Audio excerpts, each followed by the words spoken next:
Hi, this is Christina Morrison coming to you live from ICFF New York City here in the Javits Center with Karim Rashid, who just launched a new table, and we're here in the Huppe booth. And tell us a little bit about what you're doing here today at ICFF. Well, we're launching the table. So it's a company actually from Montreal, from Canada, that I've worked with in the past. And so they suggested, why don't we do something kind of interesting or special with the table launch? So we decided to do a book signing. So I'm signing, books that kind of cover a period of about 20 years of my career, I guess, yeah.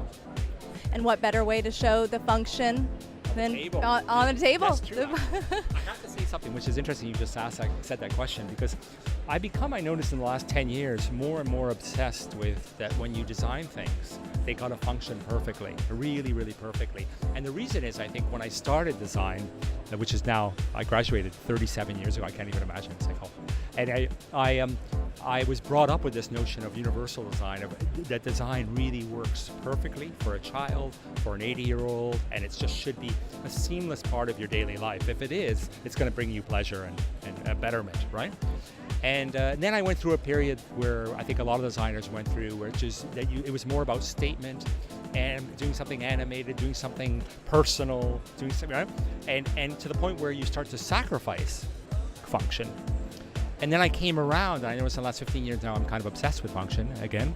And I think it's because I designed a lot of hotels, I'm working on a hospital, I'm working on projects that require that the function part is very good and seamless. So I was sitting at the table signing, long story short, and I realized that soft edge, I do this really soft edges on almost every table I ever do, something really easy. It's so comfortable to touch and feel. And for that second you feel a little bit, I don't know how to say, better. You don't see an object as an obstacle in your life, but you see it as an addition, let's say, to your life. Does that make sense? It makes total sense. And if you're not maybe in the home, if you're in more of a commercial space, or like you said, a hospital, you may want that sense of comfort and touch. I even think at home, though. I really think at home. I think at home, a lot of us see design as decorating, not as design. What design does, it makes you feel better in a space, navigate better, be able to function better, better sleep, better at cooking if you design the kitchen correctly, better at engaging with the rest of your family or with others.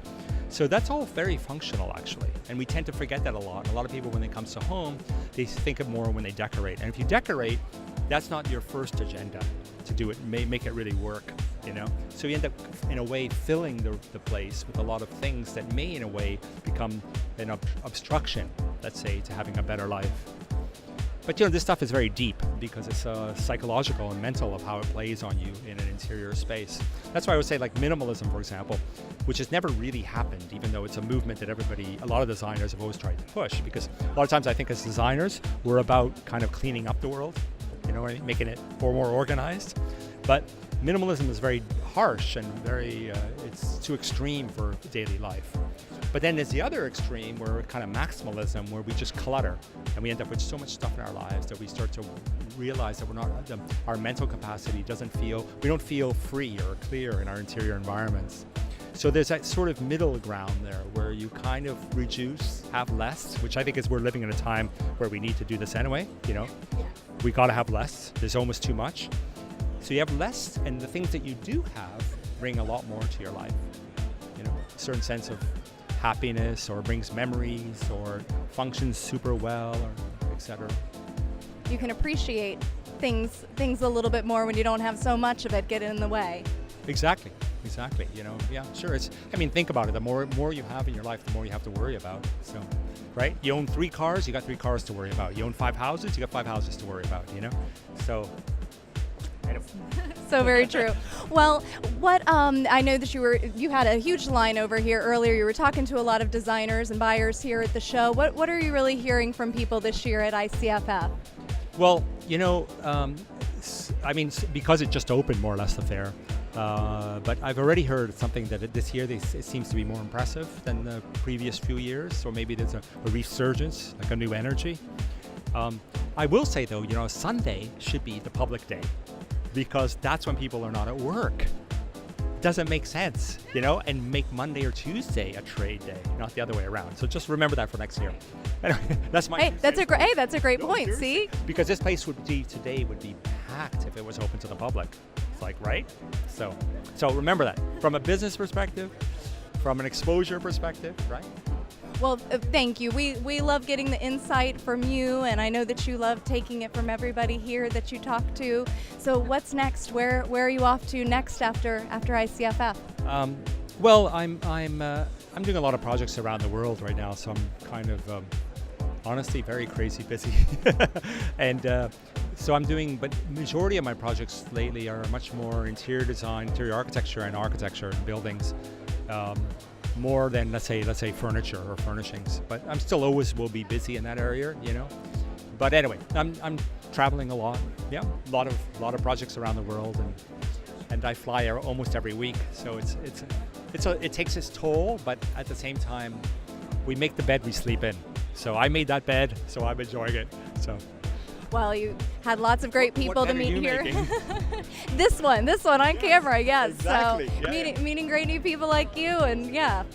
So if anybody wants to find out more information about the Koval collection, or you know, yep. Yeah. I think they're on their site, which is huppe.com, and I think on my website. I think on Instagram. I think it's pretty easy to find out actually. But the table's called Koval, so because it's shaped like an oval but with a K, so it's simple. That's all. Well, thank you so much for taking the time. Yes, and it's beautiful, and thank you so much. And we will. Listen, I've been coming to ICFF for I don't know how long now. I'm gonna say 26 years. Wow. Yeah. When I moved to New York 26 years ago, I came to the first one, and I might have even come before I moved because I'm from Toronto, so maybe even longer. I don't know how old ICFF is. Do you know how old it is? Over 30 years. Okay, there you go. So maybe I was here at the first one even. Anyway, so. And it's important for New York and important for North America, very. And it's important to kind of, I think, compete globally with all the other furniture fairs around the world.